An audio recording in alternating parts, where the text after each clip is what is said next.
Excellent.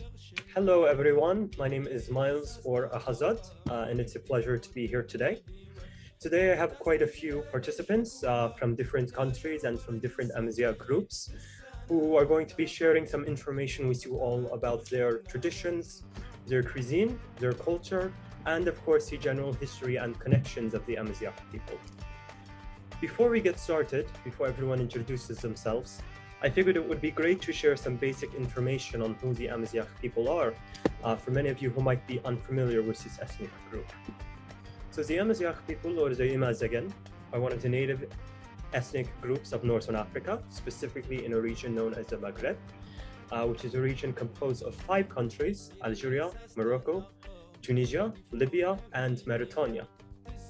The Amazigh people speak a series of dialects known collectively as Tamazights. Tamazights developed out of a language called Proto-Tamazight, which is actually one of the world's oldest written languages, with a history of 2,500 years, which makes it one of the world's oldest written languages. Now, the common term that we are often identified by in the West, in Western connotatology, in Western history, is using the term Berber. However, we as Amazigh actually do not prefer to use this term. And that is because the word Berber is actually a Latin or a Greek word, which many believe it was either the Romans or the Byzantines who attributed this word to us, meaning either the one who is barbaric or uncivilized, or the one whose language we cannot understand. That is the more direct Greek translation of the word Berber. And so we use the term Amazigh, or the plural form Amazigh, which means the free or the noble people. And very interesting fun fact, this word actually originates in my dialect, the Tuareg dialect, which is the oldest continuously written form of the Tamazight dialects. The written form, not necessarily the speaking form. There are more than 50 million Amazigh today. Again, they inhabit countries in Morocco, Algeria, Tunisia, Libya, Mauritania. But you can also find Amazigh, most importantly, in Mali, in Niger, in Chad, in Burkina Faso, in Nigeria, and in Egypt. The Amazigh are primarily Muslim today. However, there has been a very deep, ancient-rooted religion in the Amazigh people, one that focused on worshiping nature and different elements of the earth, along with the fact that there are still Amazigh today who are Jewish, who are Christian, or who may practice other religions outside of the general monotheistic Abrahamic faith, which are, of course, the predominant religions in Northern Africa. Now, most importantly, the Amazigh or the Amazigh have often faced a very difficult struggle in their cultural history in the last few decades after the end of colonization, which was, of course, primarily the French for all of our countries, actually, now that I think about it, and, of course, Spanish colonization in areas such as the Riffian region in Morocco, the Western Sahara region, for example, and, of course, even if we're looking at Libya, the Italians, because Italy did have control over Libya for several decades. The term Amazigh, most importantly, again, is a cultural term composed of a variety of different tribes or groups. So within the overall Amazigh group, there are Tuaregs, like myself, there are Kabils, there are Riffians, there are Shawiyas, there are Nefusi, there are Siwis, there are Mizabis or Mozabites in the English term, there are Sulsis, and etc. So there are a number of diverse groups within the overall Amazigh group. So we are not all exactly the same, but we belong to one common identity, which I think is going to be very important in today's presentation. And so today, we have a series of participants from some of these different Amazigh groups, not all, but some of them, and they will be able to introduce themselves and, of course, tell you a little bit, if they would like, basic information about what Amazigh group they belong to. So once again, to all of you today, whoever will go first, please make sure to state your name, the country that you are from, and then if you would like to, and then please, of course, state your Amazigh group, and then if there's anything else you would like to add on to that, please feel free to do so. So first off, we can start off with Linda, if you'd like to go first, since you're the first person on my screen. Yeah, hi everyone. Nice to meet you all. So my name is Linda. I'm from Algeria. My Berber group or Amazigh group is called Al-Qabail. So I'm Taqbaylit. So I just wanted to mention that they live in North Africa, in the mountains mainly. The cities are called Bijaya, Tizi Ouzou, Bouira, Boumerdès as well. So I wanted to mention about the word taqbaylit. So it goes far beyond. It goes far beyond the significance of a language. So it implies a sense of what we call thirugza, which means in Arabic, rujula. It's basically a mindset to take a stand for what's right, bear the consequences, be brave. So it's not only about the language, it's also about a mindset, what we call taqbaylit. So that's what I wanted to mention. Excellent, thank you. The next person that is on my screen is Melissa. So if you would like to go, please go ahead. Yeah, sure. Hi, everyone. My name is Noza. I'm also from Algeria. I'm from the Tizi Ouzou area, specifically Tizir. And like Linda say, I'm also Taqlidi. And then, yeah, I also speak the Amazigh Taqlidi. Excellent, thank you. The next person to go will be Hussein. Please feel free to go ahead. Yes, my name is Hussein. I'm 18 years old. I'm from the southeastern region of Morocco. I speak the Tashlahid dialect. And to be more specific, I speak the Tashlahid dialect, the regions like Ouarzazate and Zagora. What I wanted to say about the Shlih group in general is that the Shlih group is a really big group. It's one of the biggest Amazigh groups, if I'm not mistaken. So you have Susis, you have, we'll also identify as Shluh. You have the Shluh in the mountains, and then you have us like the Shluh in more desert areas. So yeah, I'll be speaking the Tashlahid dialect today. Also, thank you for having me. Excellent, thank you. Lauricia, you are next. Hi, I'm Lauricia. I am also Taqbalid, just like Linda and Melissa. I don't speak Kabyle or Taqbalid, sadly. But yeah, I'm really fun for participating in this.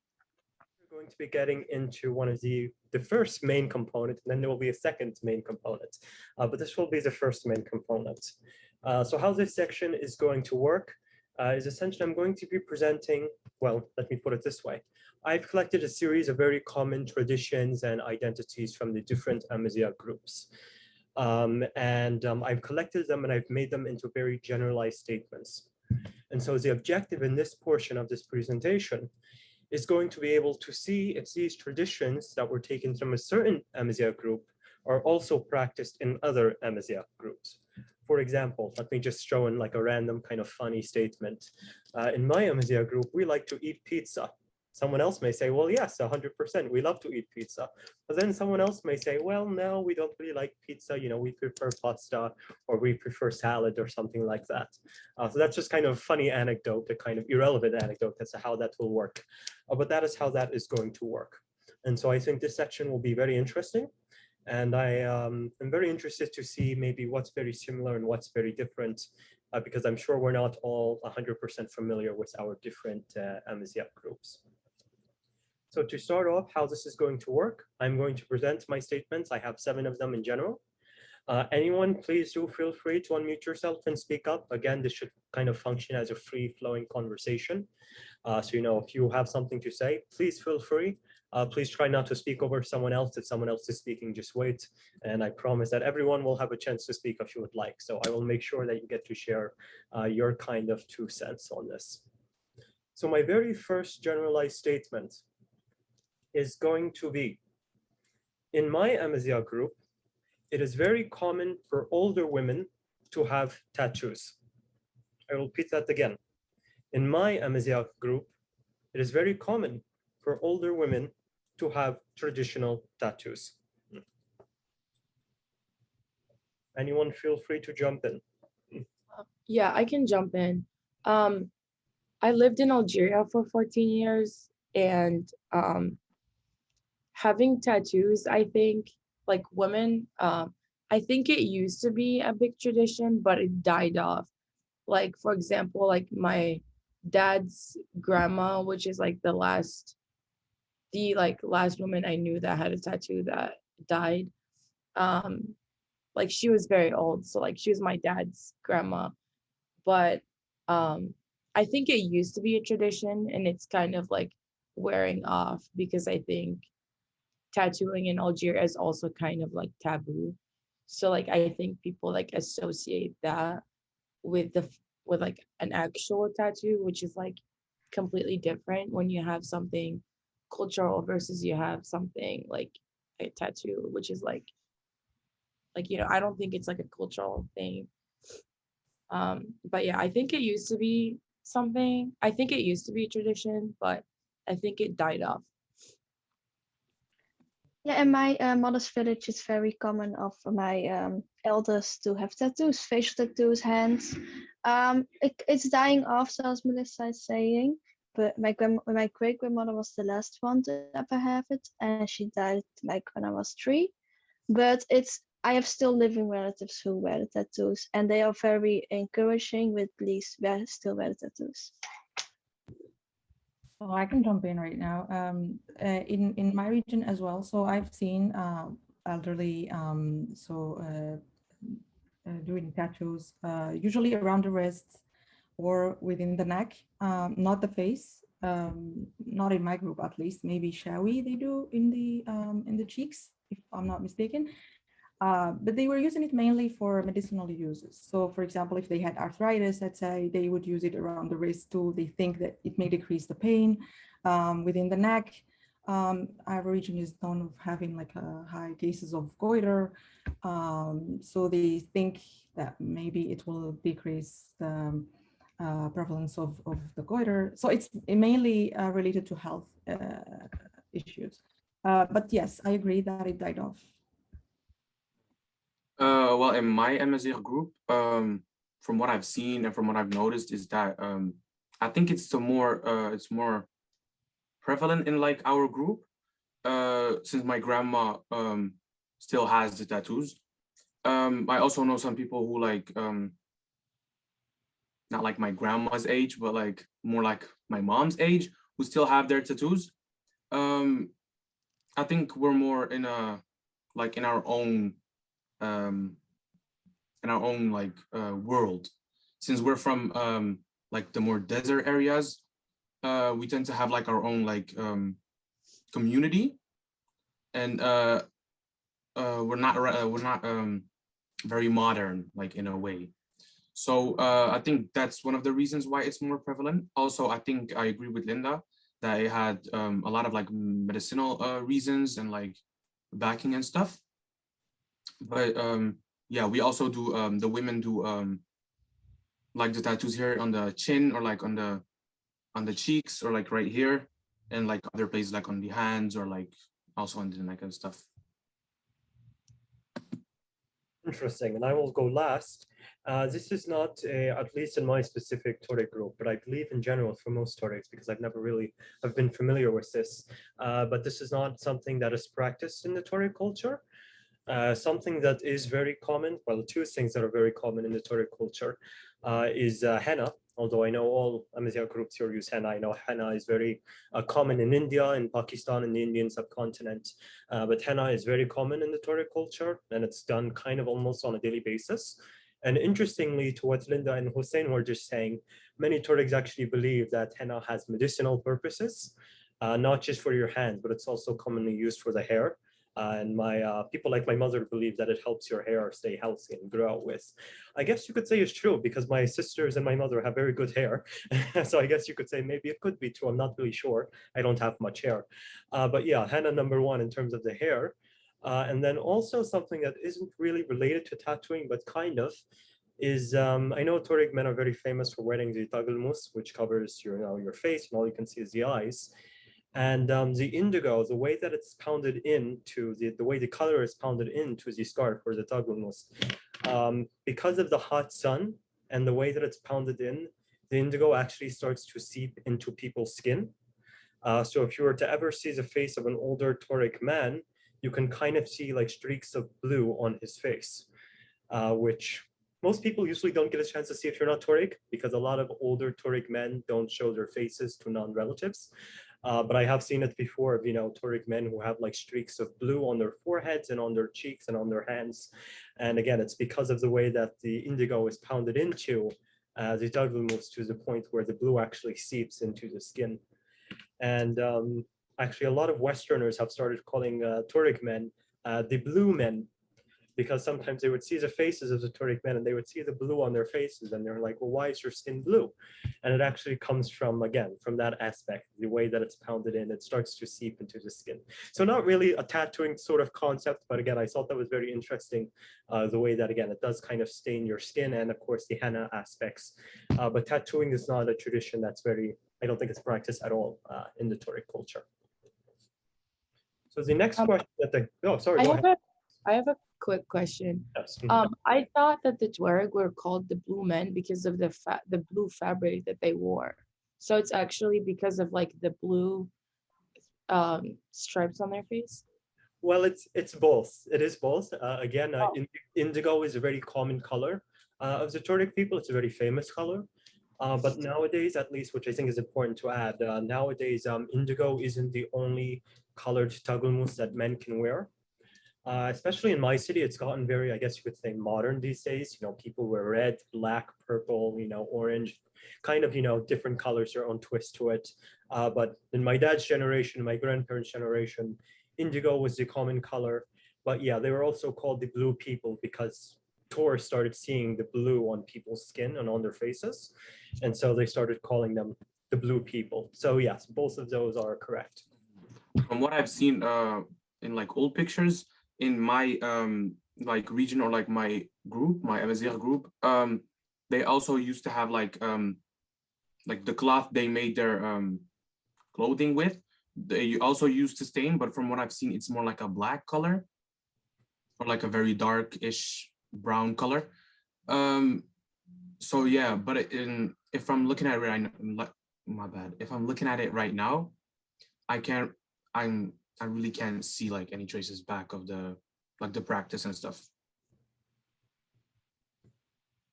Excellent. And so the next question that I have, which I think is going to be a very obvious answer, but I will present it anyways.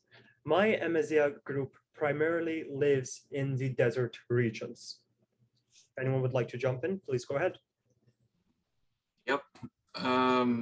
Like I said, my Amazigh group lives majority in the desert. But what is kind of tricky is that I belong to the Shlih group, and the Shlih group is a very big group, like I said.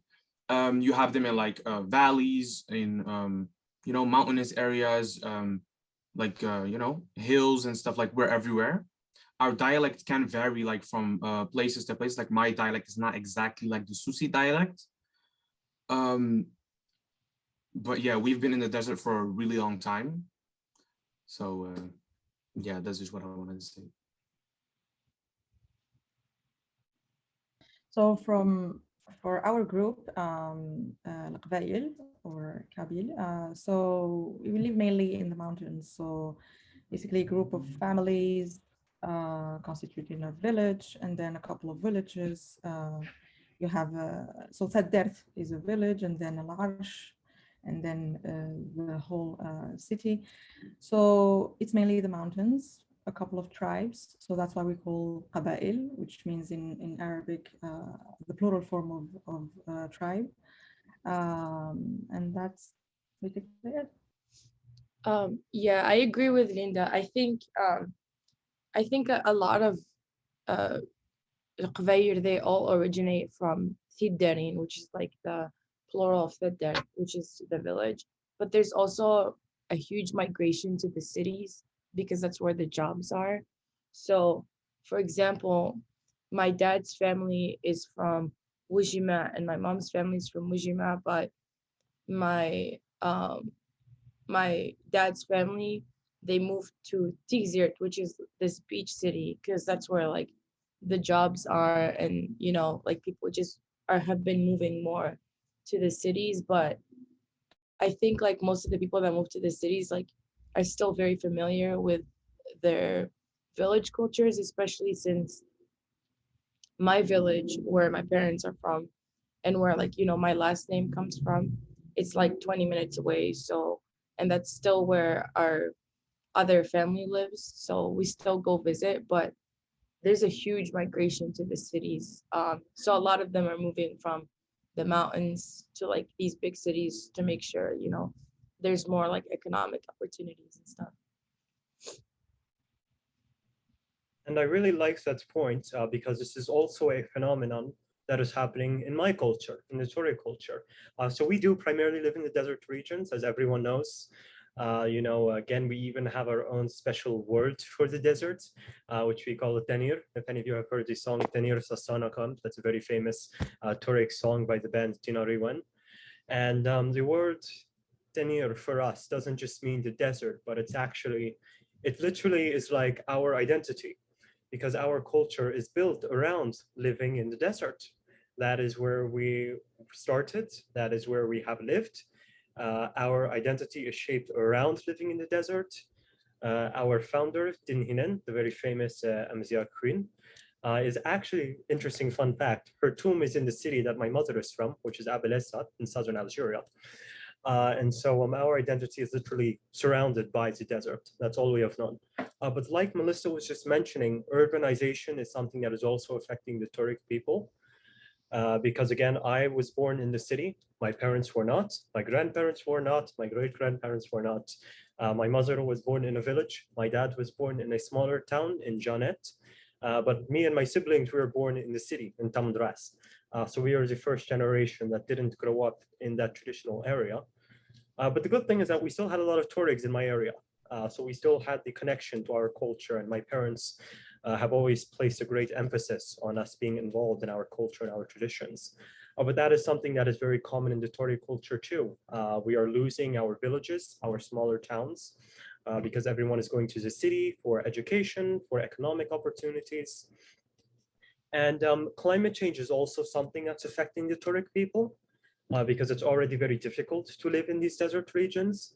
And now that the very few water resources and oases are drying out, many Tuaregs are actually now starting to settle in towns and in cities, which is something that 100 years ago was very uncommon, because the Tuareg people are a nomadic people.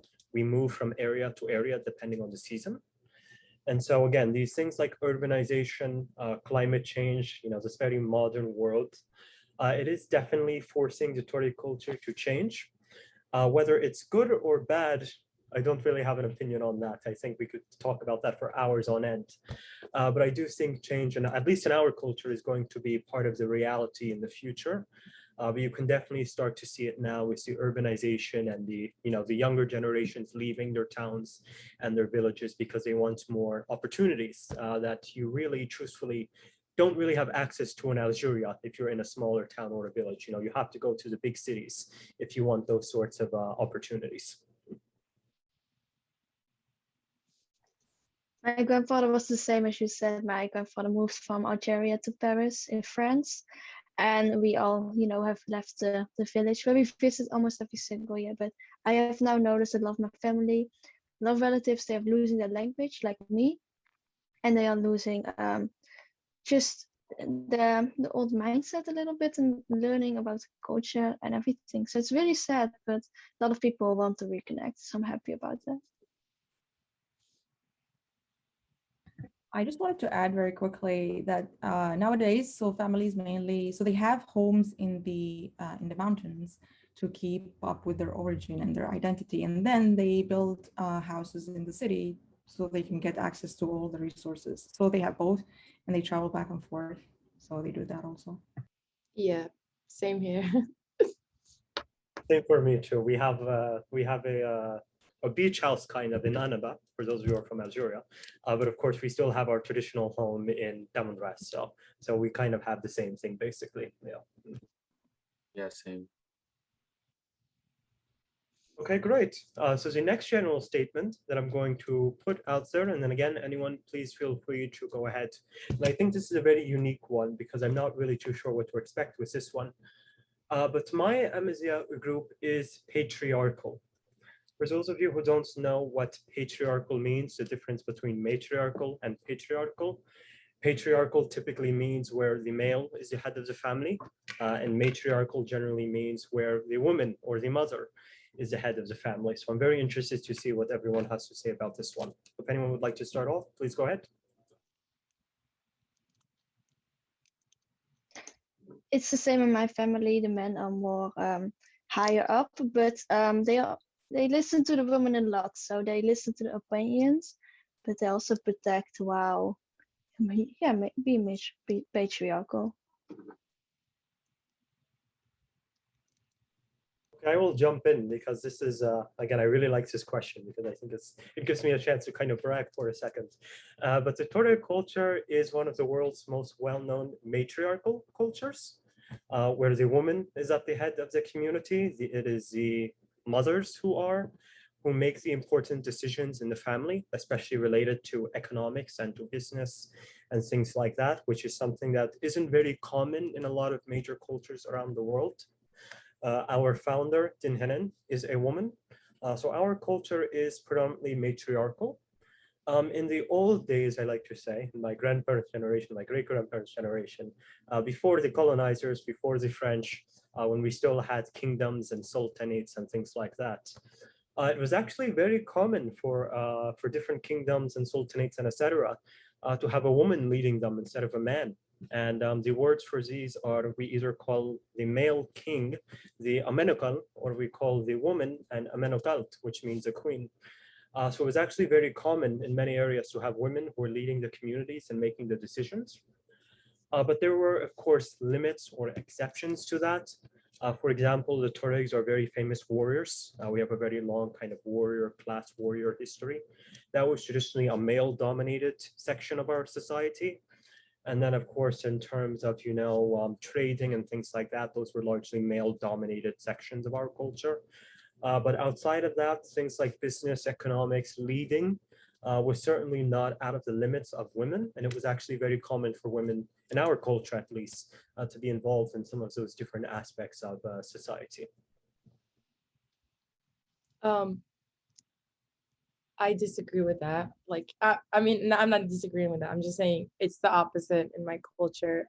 It's very patriarchal. The women are literally just to cook, clean, and raise the kids, and the men make all the decisions. And yeah, that's like one of the most things that like I disagree with about my culture is the lack of women's leadership. And I think it's really sad, but that's kind of one of the main reasons why I really like the Tuareg group, is because like you guys really emphasize the woman's like opinion, her presence, and like how important the mindset of a woman is. Like you take that into account, which I really appreciate.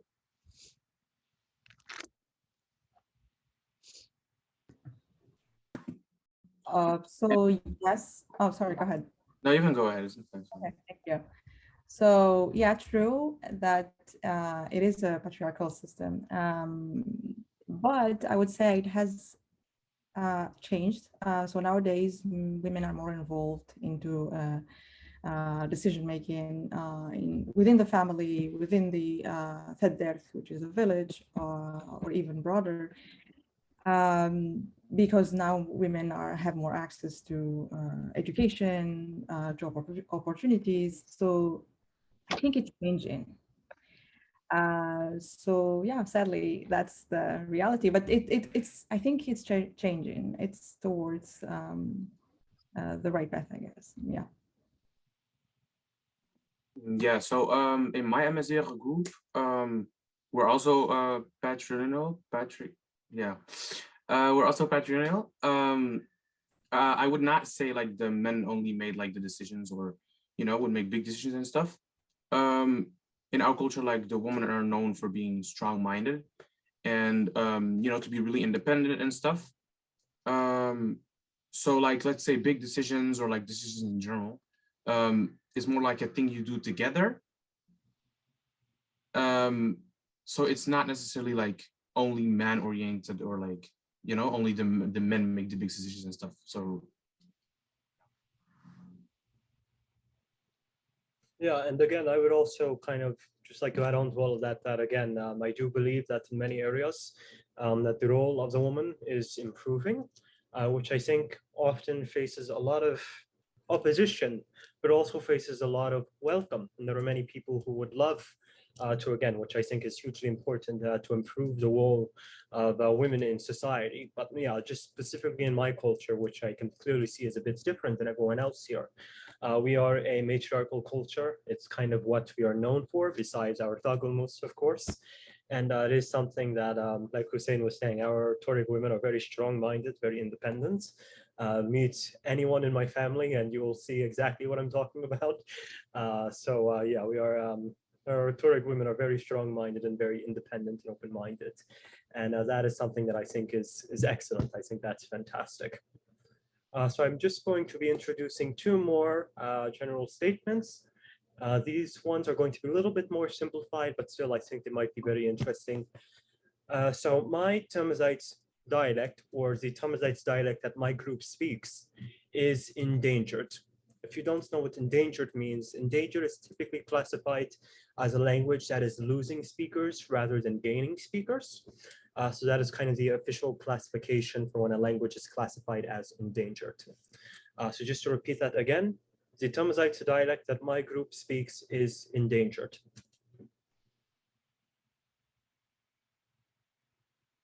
Sorry, I have a question. So is there any reason why you call it dialect, Tamazight, and not a language? I say dialect of Tamazight because Tamazight is a general overall language, I guess you could say, but there are sub-dialects within that overall identity. Does that make sense? Oh, you were talking about the dialects of Tamazight, Yeah, not dialect. Tamazight. Yes, Sorry. the dialects. Yeah, yes, Yeah. dialects. So my Tamazight dialect is endangered. Yes. I see, I see. So I can jump in right away. So I think one of the reasons is because the dialects are not written. It's an oral transmission dialect, so which makes it hard to keep up. So we do speak Taqbaylit. I don't know how to write it. I have family members who actually study Tamazight in the counterpart. Tamazight is taught in one of the areas of where Kabyle live, so Bijaya, Tizi Ouzou, so they study it and they know the script, they know how to write. I would like to learn, but that's for Tamazight. For the dialect itself, I think it's a little hard, challenging, because we have a lot of loan words from either French or Arabic. So I think, yeah, having a dialect that is orally transmitted only makes it hard for it to survive. Yeah, but the good side is that we've existed for many years, and it's still there, and we have many generations, and they still speak it. So that's the good side of it. For me, I lived in Algeria when they introduced teaching Tamazight in schools. So I was actually able to learn it. I was able to learn how to write Tamazight, but obviously it's Latinized, so it's not like really authentic. And there's still Tifi now. And in my village, like most people can read Tifi now. And like all the signs, like when you go to like my town, like you have the French sign, the Arabic sign, and then you have the Tifina sign, and then you have the Latinized written Tamazight. So I think my generation is more aware of it. My generation, like not like Gen Z in America. I'm talking about like Algerian like people. I think my generation like knows how to like write and speak it and everything. But I think the issue is with the westernization of the world. For example, every time I go to Algeria and I go to like souk, I hear souk is like I don't know the word for it in English. Like the market, Yeah, the market. Like you just hear people like speak Tamazight and like French and then mix it together, and that like bothers me so much because my mom, like when we moved to America, she's like, you better like speak full Amazigh when you go to Algeria. And then seeing my generation like mixing it with like French and mixing it with Arabic, I think that's one of the main reasons why it's endangered. And also the diaspora like is getting bigger, like more Imazian are moving away and thus losing, you know, the root of the language. Yeah, and I like to joke with my friends in Algeria that my French is better than my Arabic, that my French is better than my Darsha, because at least in my area, I feel that my generation of Tuaregs were losing our language. And I think it's because, number one, our language, even despite the national law, our language isn't, at least in my area, I know it's very different in smaller Tuareg areas where it is taught, but at least in my city used to be a Tuareg majority city. Now it's not. Now we are like 30% of the population. And so Arabic has always been prioritized, French and Arabic over our language. And so people of my generation, they don't go to school and learn in Tahagart, I'm trying to, my mind is going blank, in Tamajek, the other dialect. Our people learn in Arabic or in French. And so many Tuareg children, especially in the next generation, are beginning to lose that language connection, which I think is something that, at least for me, kind of worries me, because I do feel that we are gradually, not quickly, because we do have a lot of a big younger generation. We do still have a very high birth rate, but I do feel that we are slowly but gradually losing our language. And again, I think this is because of the fact that Arabic and French have always been prioritized over our traditional Tuareg dialects, which I think is very important for the Tuareg people to know. And it was, in fact, the Tuareg people who maintained the usage of Tifena. We have always used that as our majority writing script. That has always been our majority writing script. My parents can write it. I can write it, although I'm a little bit rusty now. Maybe I was a bit better when I was still in Algeria. But you know, we still do use Tifinagh in our daily life. People like my grandparents, because they didn't have access to schools under French rule, they used to, which is very famous, people would learn how to write in the sand or using these very rusty chalkboards that a very few schools in our area would get access to because of the French. So we did kind of maintain our language throughout all of that. And now I feel that we're losing it despite going through all of that, which I think is a little bit interesting in my opinion. But I am hoping that there will be, that there is already a movement within our culture, which I think is good, to maintain our language and our identity. And I'm very grateful for my parents that they continue to instill those ideas in me and my siblings, that we have to stay connected to that, that we have to stay on top of it, and that we have to make sure that we help other people stay on top of it, which I think is very important. And so when I talk to my Tuareg friends in Algeria, I always say, don't talk to me in Arabic first, or don't talk to me in French first. Talk to me in Tahagart first if you can. And if you can, then we can go to French or Arabic, but talk to me in our dialect first. And then we can switch to other languages if necessary, because I think it's so important to stay connected to that. We can speak French, we can speak Arabic, but if we lose our culture, we lose our identity. And that is something that, at least for myself, I am very, very, very opposed to. So I always try to make that extra effort to maintain my culture in my daily life.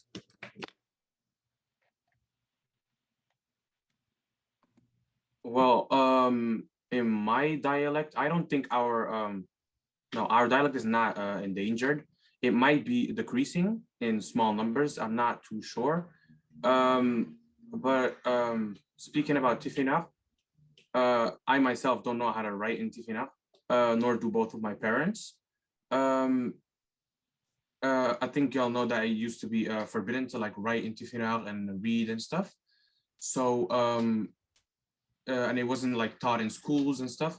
So my parents did not know how to, they still don't know how to write and read in Tifinagh. I know they're teaching right now, at least in Morocco, from what I know. They're teaching Tifinagh right now. So I hope one day I can also learn to read and write it. But yeah, sadly, like even some older generations, they don't know how to write or read in Tifinagh.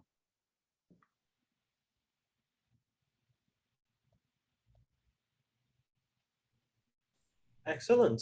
And now to our very last statements, which I think might be interesting, depending on how knowledgeable you guys might be on these sorts of topics. But in my Amazigh group, our people are largely nomadic. For those of you who might not know what nomadic means, or these different kind of like lifestyles, nomadic traditionally means people who move from one area to another based on the region, based on the season. And then, of course, you have other terms like my people are primarily urbanized or primarily sedentary, which means you largely live in farming style communities. So if any of you are familiar with those groups, I would love to hear what you guys have to say about that.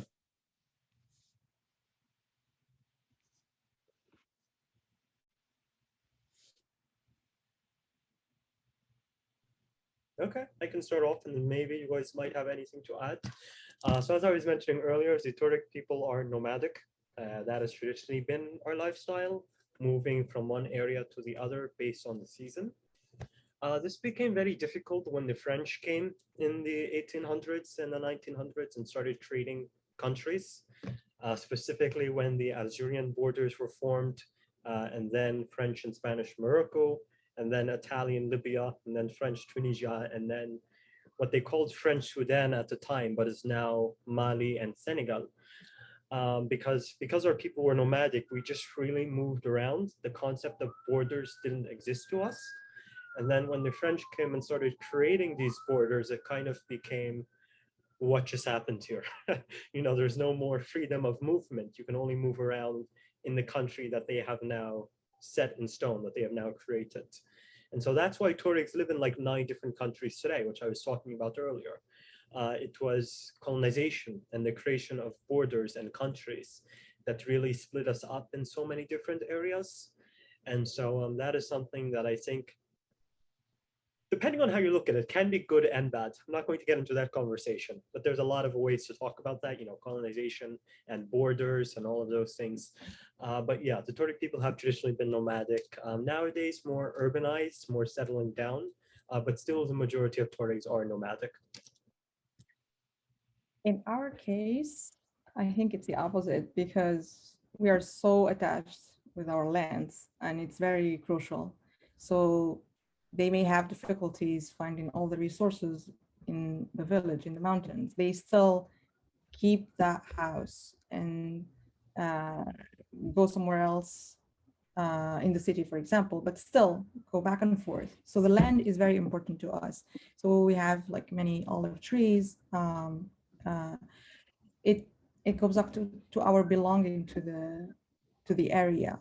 So it's very hard for us to leave the land and just go away. And it's seen actually as a sign of I mean, if the person does it in our community, they are like targeted, like, oh, flagged, I would say, oh, that guy left his land and went away. So it's not good. But we're very attached to our land. Yeah, I'd have to agree with Linda because it's the same thing for us too. And I think it's also the fact that, moving away means that you lose the land. And that land isn't just like your land, it's like the land of your like children, their grandchildren, like it just passed down. So it's like if you just leave, then you lose it. And it is like it is a bad thing when someone leaves their land. Like they are flagged, like Linda said. It's seen as like something that's like disrespectful because you're leaving your roots and stuff.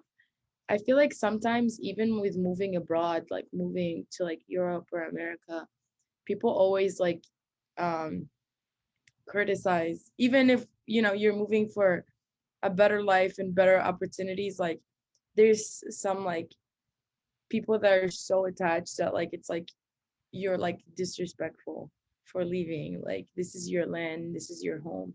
And that's why like my parents are always like, yeah, after you guys are done with school, like we're moving back, we're not gonna stay here. Just because like the sense of belonging will always be in that land, like at any time.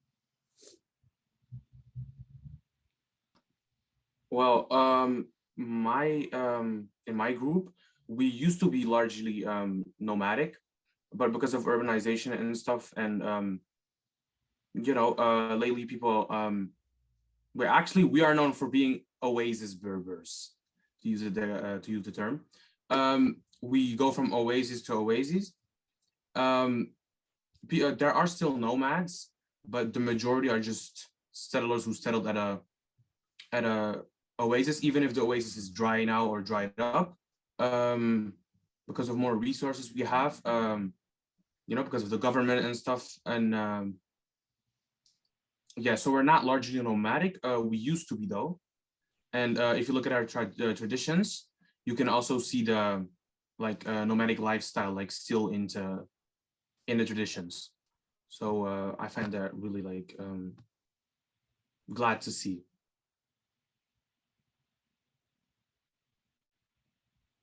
Excellent. And then just to add a little bit shortly, I really liked what Melissa was saying. But if you leave your homeland, it's like, oh my God, what's wrong with you?